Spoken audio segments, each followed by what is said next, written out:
Avoir.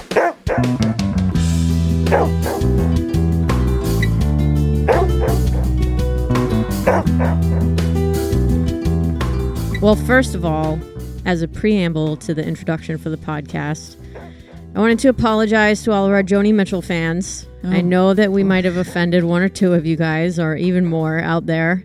The last time Laurie and I recorded, we were talking a little bit about music in the beginning, and I thought it was kind of funny because a couple of days later, we were talking with my in-laws about the same topic, right?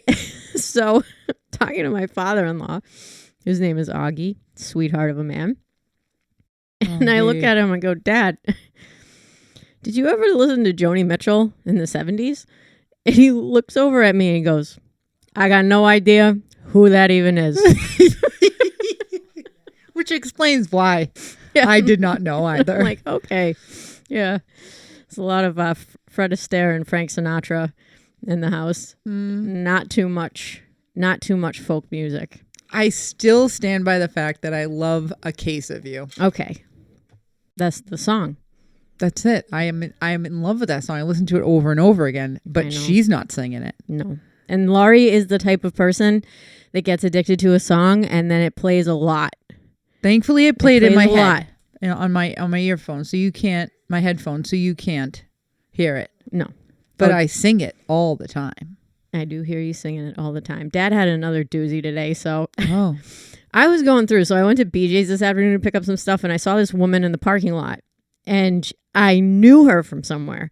And I'm like, oh my God, it's that lady. And I could not pinpoint where I knew this woman from. And so we're talking across the table at dinner, Laurie and I, and poor Dad actually started telling a story. And I suddenly remembered that I knew the woman from the bank. She's a bank teller. I don't always go to her, so I think that I was just slow to realize where I saw her from. And so in the middle of his story, I'm like, the bank, that's where I know her from, the bank. I go, oh my God, thank God I remembered where I saw her from. I thought I was going crazy. And Dad goes, well, at least it only took you a couple hours to figure it out. He said, took me days to remember what our neighbor's name was. Oh my God. So funny. Anyway. I didn't say that. I'm like messing up my words lately. I'm really worried about myself. You're fine. It's a lack of sleep. It's fatigue, yeah. Your name. Fatigue. All right. Welcome back to another episode of FitPet Boston Talks. My name is Leah Lodato and I am the host of the show. I am joined today by my spouse, Laurie. Hello. And we're going to talk a little bit, very quickly actually, about something that I have observed in the town of Winchester, and specifically a part of Winchester called the Flats. But before we do that, I just wanted to say thank you so much for tuning into the show. I know that our attention is pulled in a bunch of different directions these days, so the fact that you are committed to keeping up with our little podcasting project here is very meaningful. Warms our hearts. Warms our hearts. Many of you know us personally, and I think that helps with the connection, but we really do appreciate it. And if you would be so kind, feel free to subscribe, and then share the podcast with your friends if you think that somebody else in your life might find it enjoyable. So we try to stick to dog training, dog handling topics here on the show. Laurie and I are both trainers. I primarily am a dog walker, and I walk in the towns of Medford and Winchester, Massachusetts. So today, I would figure I'd talk a little bit about an observation I've made in Winchester, which is very interesting. And I heard it was happening from my clients, but I hadn't actually seen it until this past week. And that is, there's an area in Winchester called the Flats. So it's basically a 1 mile square, and it's a neighborhood. So there are a bunch of cross streets, think like Manhattan, but not that busy. And it's all residential, and there's a bunch of stop signs, so the traffic doesn't move really fast. And there's pretty wide shoulders on either side, very nice residences. And recently, people have started to walk their dogs in this area of Winchester with no leash. So they just walk around the neighborhood with their dog all over the place. The dog might be in someone's yard or even in the street or behind them or in front of them, and they're just taking a stroll, and the dog is hanging out with them as if they were walking in the woods, but they are actually walking in Winchester Flats. And today I saw it firsthand twice on one walk, which is very unusual. But I have to ask myself, do I think of this? Is this a good thing? Is this a bad thing? Why is this happening? And if you know anything about the folks who reside in Winchester, some of them really enjoy traveling. And when Melissa was on the podcast, she happened to mention that when she went to Paris, this is something that she observed with people walking their dogs. So maybe some of these... The dogs don't care about the other dogs, and these people in Paris just walk around, freeze a bird. I've never heard of this. You told me this today, and I was shocked. Yeah. So I'm thinking maybe some of these Winchester residents went to Paris and said, ooh la la, I like this, and then brought it over here, and then Très Magnifique, and they come over here and try to implement these techniques. So it was a real head scratcher today as I was walking little Coco. I saw it twice. One very close, and the other was a little far away, so I couldn't see what the dog was doing. And the dog that I saw wasn't going into people's yards, was going into the street a little bit, and was kind of staying a little bit behind the owners. They were also walking in the street. It was a couple. But it really started to make me think about dog culture and whether or not this is cool or not. And I have a lot of thoughts swirling in my head about it. But did you want to chime in with anything just right off the bat, Laurie? No, I mean, I have no problem if somebody has their dog right next to them, but I don't like their dog running around in the street. So for dogs right next to you, sure. If your dog's in a heel and you're looking sassy McDougal, go ahead, walk on with your bad self. Go on now. Yeah, because I was thinking about it, and, you know, all three of our dogs are trained. And we probably could make some pretty nice videos walking around in a busy neighborhood with our dogs off the leash. Freeze a bird. Healing with us and doing obedience or just walking. Even just walking, because they're all great off of the leash. But they're also trained. And I have a lot of suspicion that some of the dogs that are participating in this activity are not, just from the behavior that I saw today. I mean, to have your dog walk in the middle of the street is the dumbest thing, because people don't even look at the street when they drive anymore. They look at their phone. Right. And now there's a dog in the way. I mean, come on. I've found a little bit of the opposite. So this is not the first time I've seen this also. And I think it happens a little bit more in the evening time when everybody's out. And when I'm walking dogs, it's in the middle of the day. So I see dog walkers, or I see the same kind of people going on walks. Like I always see Boomer midday in the Boomer. flats. I always see a Bernese Mountain Dog, and they're of course on a leash. But I think it happens a little bit more in the evening, like when everybody gets home, grabs a drink, and they just like walk around. And is that type of area where everybody knows each other and they... When you say grab a drink, are they all getting home from work, drinking up some booze, and then walking free with their dog? It's like is that it? Yeah, kind of. I think that's what's going on. Oh, my customers have been talking about this to me for over a year. That this is like a thing in this one particular area. Well, if nobody's getting hurt and everyone knows that it's drinking and dog time. Oh, happy St. Well, I don't want to Patrick's call Day. It drinking and dog time. I just kind of said that, but I don't know if everybody's walking around with open containers and with their dogs. Right. Let's not paint a picture. I'm not painting that picture this is at all. not Mardi Gras. No. It says no. There are no beads, but it could be. You know, it could make a little special day. Right. And I know that the people in this area are all very friendly with each other. Like the neighborhood vibes are really good. And so everybody knows each other. It's that type of neighborhood. How you doing? But I guess I was just thinking about it from the perspective of somebody who had a dog that was not super tolerant of other dogs. And if you were walking that dog on a leash, or if that dog was like, you know, behind an electric fence, and your dog was kind of free roaming and happened to get too close to a dog that couldn't tolerate that, that could be a huge problem. And it's not super duper fair to the person who's walking the German Shepherd that might be a little bit leash reactive. They didn't know that was the freestyle zone. Yes. I mean, that's everywhere, right? Yep. I mean, I doubt that anyone who had a dog like that would see that crowd and be like, yes. Yeah. I'm going to hang out with the freestylers. Yeah. That'll be their name. But it's a whole neighborhood. It's not like 3 streets. You know what I mean? I mean, it's interesting. Like I said, if nobody gets hurt, hey, great. You know that the people with serious dogs aren't going to be running around over there. Well, and I think that's the other thing, too, there just aren't as many serious dogs in Winchester. I was just having this conversation with a client today where we were talking about the vet, walking into a Winchester vet group versus walking into our vet in Billerica. It's night and day, right? You go into Winchester vet group and it's all doodles, small dogs. Mm-hmm. I shouldn't say all. Obviously, there are other types of dogs, but a lot of dudes. There's a lot of doodles, right? And you go to Billerica and you're in the waiting room and there's a Mastiff and a Rottweiler and Pits a and Shepherds. Yeah, you know, all of them. It's just a totally different demographic of dogs. There really is a good mix there. Mm-hmm. In Billerica. Yep. Yeah. I always see tons of working dogs. I always see purebred dogs, like a husky. And you look and you're like, oh, okay, that is a husky. Like, no questions asked. What other breeds? I saw a Chow. Really? I never saw a Chow in there. Yeah. But yeah, definitely more eclectic, sturdier breeds, I would say. So I feel like that might be part of the vibe in this particular area, is like the nature of the dogs.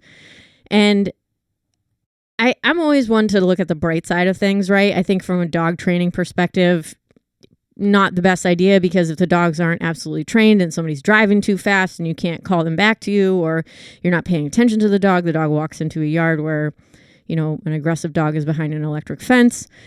There could be so many things that go wrong. And at the end of the day, that dog owner who's allowing their dog to be off the leash is like no threat, because if anything happens to their dog, like, everybody's just going to look at that owner and be like, yeah, well, you're dumb. You're walking around a residential area with your dog off the leash. So the owner, I feel like, has to have a very like laissez-faire attitude towards owning a dog, right? Yeah, I mean, I can't relate. I can't relate. I mean, once an insurance company I checked out for Buddha for therapy work, it was like over $1,000 a year to insure him. I mean, but that place sounds like they have their own club, and good for them. Yeah, nobody else is allowed. I'm telling you right now, an outsider would look in and be like, "No way, I'm not going in there." You got to be accepted. You have to be. There's probably a hazing. There's probably a hazing to get in. If you have a doodle. Yeah. Maybe. I know. I did see. You're not hurting anyone. I was backing up. Get your dogs out of the street. That's just stupid. I know. I was backing up out of a driveway a while ago. I was picking up Brody, and who lives in the flats. This dog lives in the flats and has really struggled on leash walks in his neighborhood, because there's a lot of dogs behind electric fences. And we all know if you leave your dog unsupervised behind an electric fence, bad things can happen, and you're not even there to witness it or control it or manage the situation at all. And Brody's had a hard time in his neighborhood, and that's interesting to me, because when I have him off the leash in the woods, he's really, really tolerant of other dogs, so that environment is really challenging for him. Anyway, I picked him up. I'm backing up out of the driveway, and I got my camera on, and I just see a little dog doodle, doot, doot, doot, doot, across my camera. So I stop, and I'm waiting, and I'm like, was there a person with that dog? And then like 5 seconds later, this woman walks behind my car waving at me, "Thank you," and keeps going. And I'm like, okay. Like, thank you for not hitting my dog? Yeah. What a chooch. What a chooch. I know. I'm like, oh my God, what is going on here? Like, what if you didn't have a backup camera? Yeah, I might not have seen him, because if I had can't see in the mirrors. Rearview mirror. Yeah, I know. So it's an interesting vibe. I'm curious to see what it's like there at nighttime. When everybody's home and they take their dogs out on a really beautiful night. If it's a few dogs, if it's 10, and obviously the neighborhood is, like I said, pretty square out. I would say it's about a mile square, so there's plenty of room.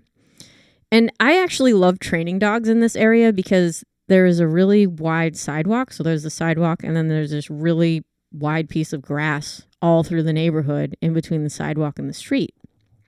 And so if I have a dog and just want to take a break from neighborhood walk, have a long line, throw a ball for them there. I've definitely thrown balls when there's no traffic coming, and dropped the line and just let Stanley let him retrieve, because it is safe. Like, if you're looking around and paying attention, I can understand how people would utilize that space for letting their dog go free. But people speed around corners and don't stop at stop signs, and they're backing out of their driveways. Little kids are on bikes. I mean, it's just, it's a little bit crazy to me. Are little kids on bikes anymore? Or do they just hide inside in the basement playing video games? Yeah, in the summertime, definitely. You want to do a stakeout? Do you think we could be accepted into the fold? I kind of want to bring Raven just because I know that she'll have no problem, and walk her around there like on a beautiful late spring, summer night and just see what's up. This is it. This is it. This is a plan. I know, but now we're outing the whole area. You know what I mean? I want to know what our clients think of this, because a couple have come to me and said like it's a thing and it happens all the time, and I never walk my dog during this time. Others are like, yeah, I've seen it, but we don't really care, and there's enough room to kind of get away if you have to. But it's just such an interesting culture to me. It's a very social town. It is. Everyone knows everyone. It is. Yep. Everyone. If I go to a new house, they know 5 of our people. Yep. They're all on the same hockey team or cheerleading team or. Oh yeah. Anyway, a great topic to bring up, piggybacking off of something that I just said, is electric fences and leaving your dogs unsupervised in the yard, because I've had a few clients, some who have worked with me in the past and then reconnect because maybe they start having problems in the future. Some clients that I have for dog walking, but there have been a couple instances where dogs are left unsupervised behind an electric fence, and it can cause a lot of problems. And so I just wanted to be clear about those problems and how you can try to avoid them. So I don't know if you wanted to talk a little bit about it first. I hate electric fences. I try to be like so thoughtful and professional, and Laurie just like, boom, right to the point. Okay. Well, because it causes all the problems. And I usually say, if you have an electric fence, I think I've said it on the show before, please put it in the back of your house. Why can't you do that? Put it in the back where your dog can't run up and start barking at everyone. They can't get to the thing that they're barking at every day. The other dog can have a reaction. They start barking. The person and the dog walks away. It's such a frustrating experience for a dog. Mm-hmm. And then the parents are like, they're killing things. Well, they're bored. They're hanging out in the yard. So they're killing things. They're learning how to bark. And they say, how can we get them to stop digging? It's like, you leave him alone. He's bored, so he's digging. So now we have digging, barking at passerbys, barking at the mailman. They don't like that. They don't like that. And they don't like that. But they want the dog to be outside.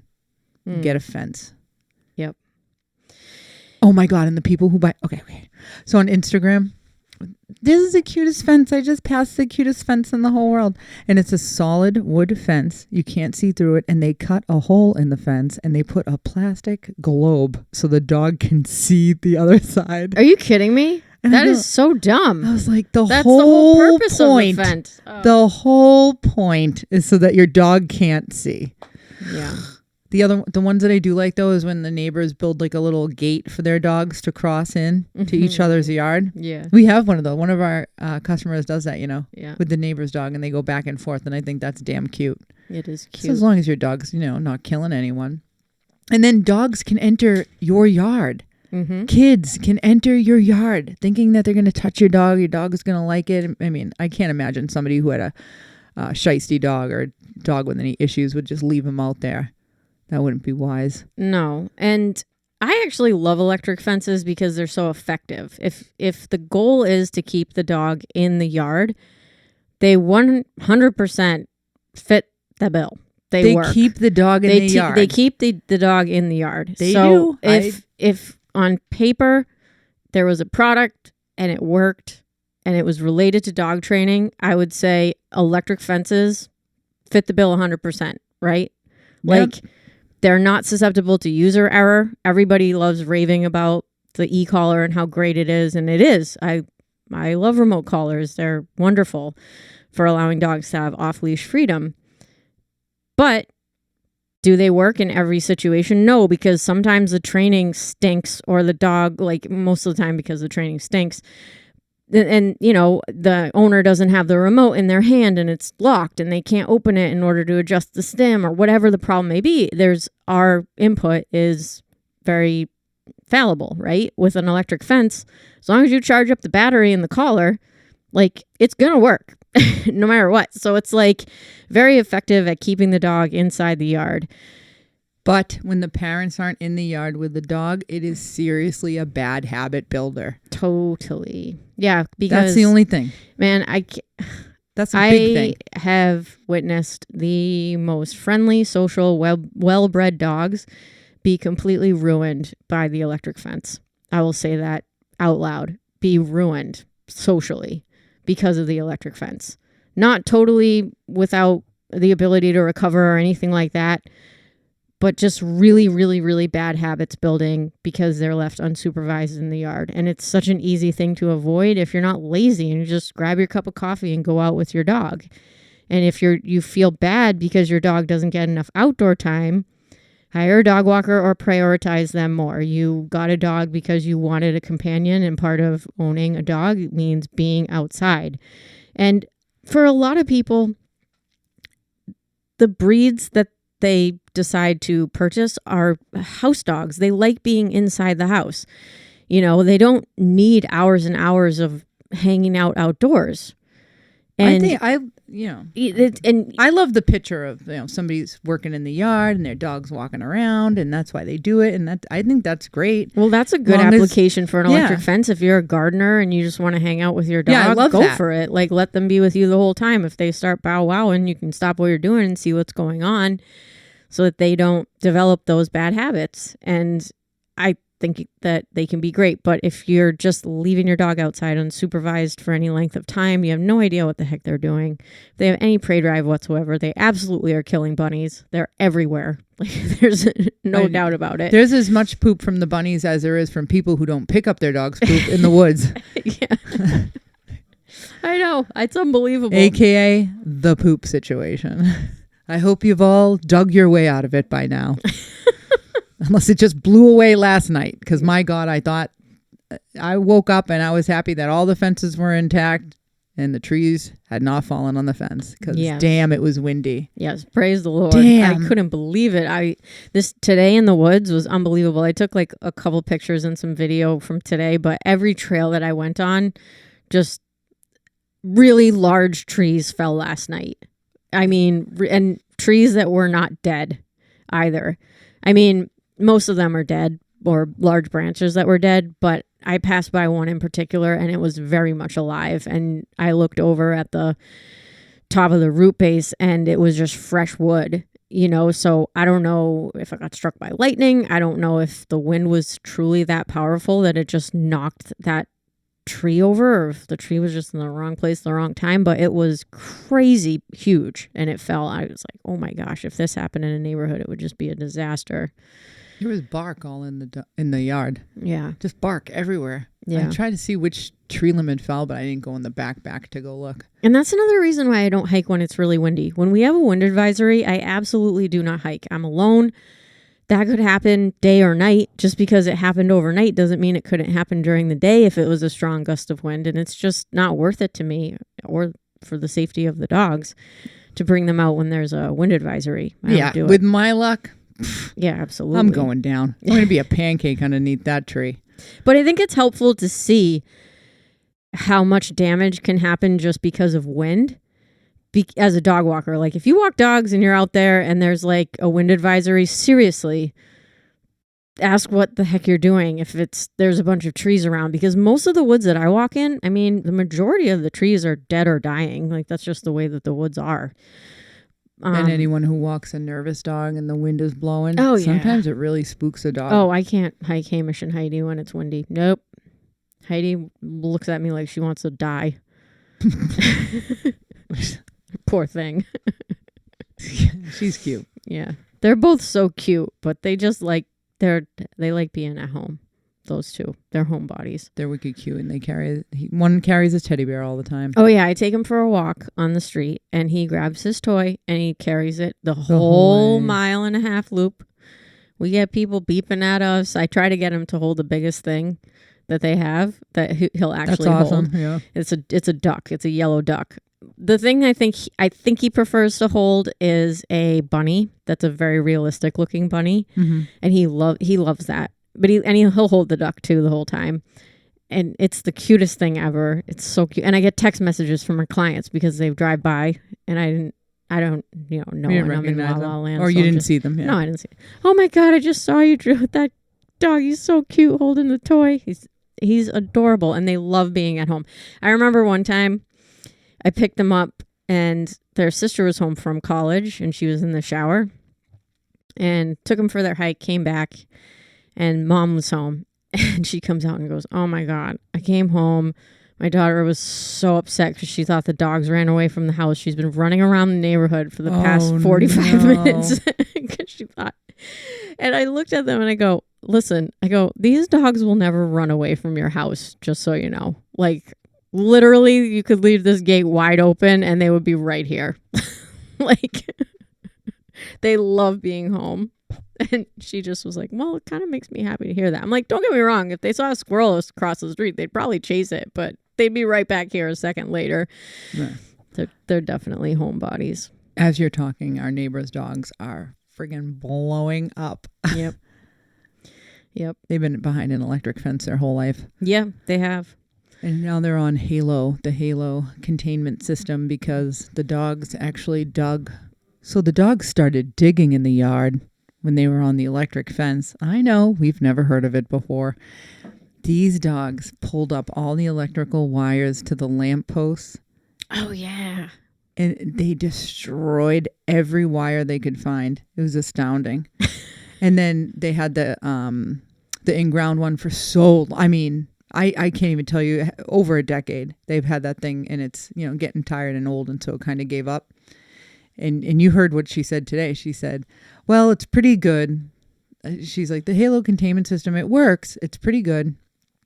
She said, but the boundary is unclear. Mm-hmm. But it's not so unclear that the dog is going to run down the hill and die. Yeah, so there you go. It's a little, she said, the dad, it's a little unfair because, he's not supposed to get zapped at a particular place, but he does. Yeah. So, yeah, I'm not a fan of the GPS systems versus the in-ground system. And I think that they can be really useful if you live in a rural area or if you need a really wide area to contain your dog because there's really no consequence. But with a city type of environment, 3 feet makes a huge difference because 3 feet is the difference between in the road and in your yard. Mm-hmm. So for me, I think backing up the system closer to your house just to reduce the margin of error is really good. But some people have really small yards. So that means that the dog really doesn't have much room outside the house. And I just don't trust Wi-Fi to GPS to control a collar as accurately as a metal line in the ground connecting with a collar that your dog's wearing. I mean, it's just mechanic versus relying on satellites, and they're just not going to be 100% military grade accurate all the time. And they travel to Canada all the time, and he's out in a barn working all the time. So he wants the dogs to be able to run free. Yeah, and he can he can make that area huge. Yeah, and that's why he can't, because I'll usually tell people, you get an electric, fine. If you want to get an electric fence, get the underground one. And then if you go away, you have a remote collar, and you can use that. It's always in your hand. But people don't want to supervise the dog, or they're not with the dog. So they'll be sitting down barbecuing or drinking or swimming or whatever, and then the dog will just be running all around. The only time they had a problem was there was a pack of coyotes, and they went running to go get the dogs. Mm-hmm. Scary. Yeah, that is scary. Wicked. I see them right here. She said she was so scared. That they got them. I've seen them. So they saved them. I mean, they didn't get to them. So one time I drove in at night and it was dark, obviously because it was night, duh. But I was hanging out in the car just messing around on my phone, and I go to open the car door, and I had been pretty quiet in there for a while, and I see a coyote very close to me, so I shut the door. And it runs over into Mrs. Smith's yard, lifts its leg on her bush, and turns its head and stares at me like a dog does. And I was like, are you kidding me right now? and then it took off. I was like, these things are bold. And then a couple of nights ago, I pull in. I got right out of my car. One, toot, toot, toot, right by. I'm like, oh Yeah, same. my God. We're on a Crazy. Did I say this? I don't know if I said it in my head. Oof, we're getting there. We live on a dead end. So that's why our neighbors aren't so worried about where the line is. Yeah. But I would still, just the shystiness of the line. And then also, I was reading a little bit about them. Spot On and Halo are the two top ones.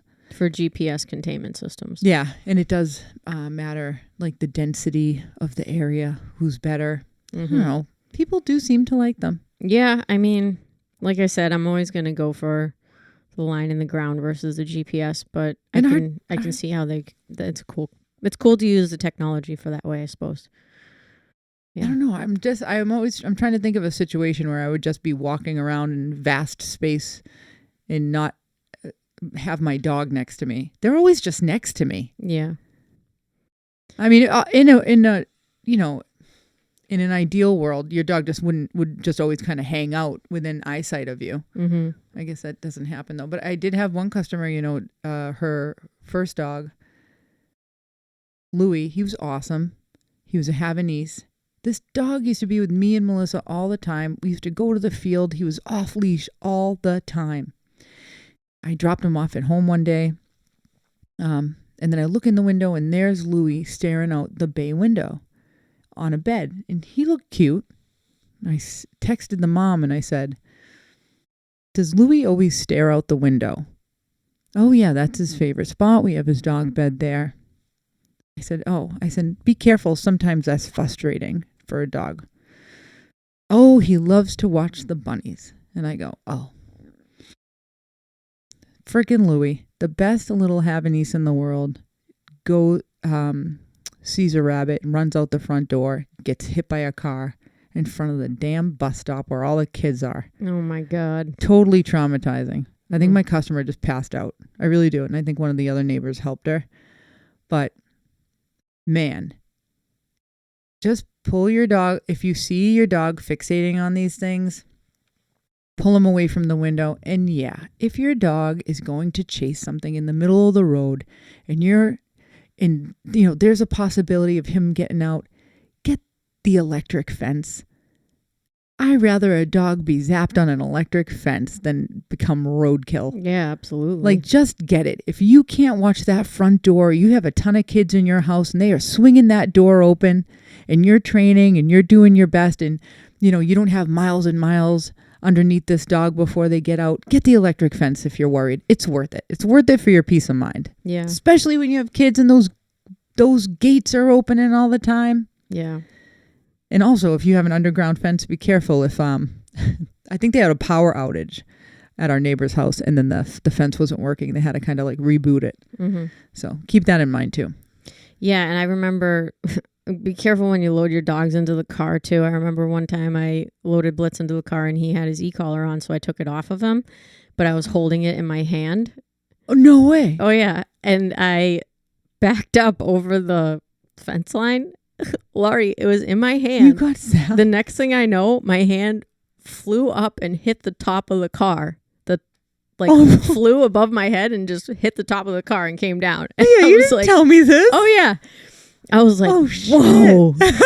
What a rush. That was, it was so unexpected because dog walking is funny. If you walk dogs and you agree, please give me a shout out. But you get into a routine. When you go to somebody's house, the way you get the dog, the way you drive the car, the way you put your seatbelt on, everything is a routine. I remember I used to pick up this dog, and at the time I had Tucker too. And I always used to pick them up and drop them off in the same fashion.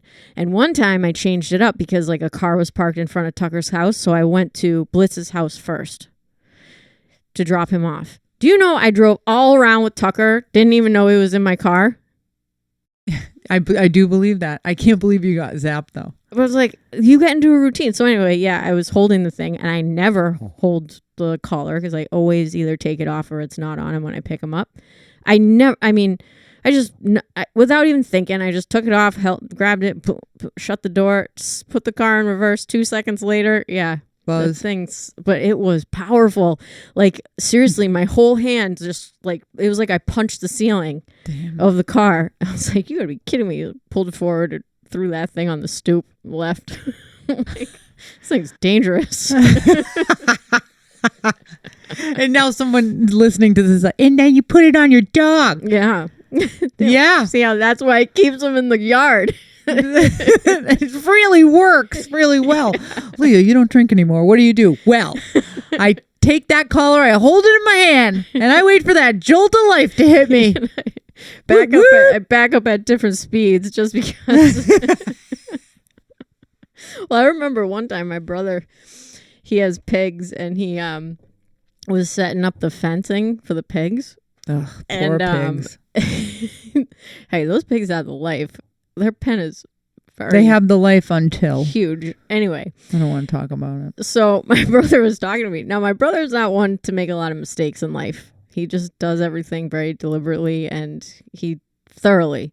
Perfect farm boy. He He is. God bless him. And he was like, Leah, he goes, so I was setting up the pig's electric fence there, and I didn't realize exactly the sequence of things, and I wasn't thinking. I reached down and my hand touched the fence, and he goes, Leah, I almost soiled myself. Just the fact that he said soil. I'm like, oh my God. Yeah. That made me laugh. I was like, well, you all right? He's like, yeah, I'm all right. I'm like, jeez. See, again, if I was a dog, I would be like, don't worry, I'll stick by your side just so I wouldn't have to get this stuff. Yeah. That's a good point. Yeah. And I didn't know the fence went down, and Buddha and I were walking around the front, because the dogs will like do errands, chores with me. I'm walking around. I feel like I live on a farm some days. And I see Gordon start running, my neighbor. And I was like, what? I didn't know exactly what was going on, but when I saw Gordon running, when he saw me and Buddha, I opened up the car door and I said, Buddha, get in the car. Mm-hmm. And I said, hey, is everything all right? Yeah, it's just Mattis doesn't have the line on. So I think Mattis would have definitely ran up. Oh, yeah, 100%. He's a nice dog. Mattis is a sweetie pie. Yeah. Sweet, sweet, sweet. I mean, he would fall asleep when I would groom him. Yeah. In the tub. I mean, just lifting up the armpit and sudsing it up. And I made a big deal out of it just because it was like a movie or something you'd see on Instagram. I should have filmed it. Yeah. Recorded it. Yeah, we talked about him last time about how he likes the tub. He's just so cute. Yeah. And then his sister, she's grouchy. Yeah, it's okay. It's all right. She's half chow. Really well. Yeah, she definitely is half chow. That hair. I remember one time I was dropping something off to them, and I know these dogs, like they know me. And so I was like, hey guys, so I just walked into their yard, and Lily nipped me on the butt. And I turned around and I go, did you seriously just do that? And she's standing there, her whole body's wagging. Like, she's smiling at me. I'm like, you little stitch. I'm like, I can't believe that. And she's the size of a keg. Yeah. She's a keg with 4 toothpicks. That we've also mentioned her. Yeah. And hairy. Anyway, well, that'll do for this evening. Thank you so much for tuning in and listening. We really very much appreciate it. Once again, if you would be so kind, give the podcast some love on whatever platform you are listening to it on. If you have any questions for us, you can send them our way on Instagram at FitPet Boston and at ABC Dog Training. I always link those Instagram handles in the podcast description. You will hear from us next time. Bye-bye.